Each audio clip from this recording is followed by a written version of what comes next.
Assalamu alaikum dear students of grade 2. This is Anam Riyasat, your Islamiyat teacher.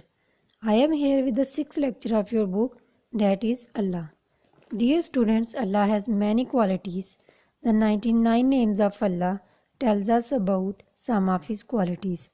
Today's lesson we will learn one of the beautiful name of Allah, that is Ar-Razzaqu, which means the provider. Allah is the one who provides His creation with all that they need to sustain.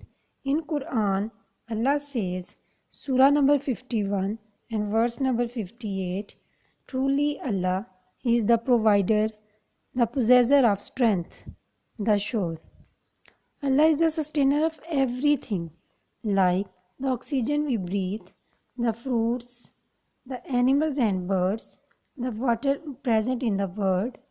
All and everyone depends on Allah and Allah depends on none. So always remember, rizq can come from ways you never imagined and is from Allah only.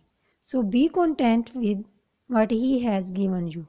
For any question, you can contact me. My email address is anamriasa04@gmail.com. Allah Hafiz.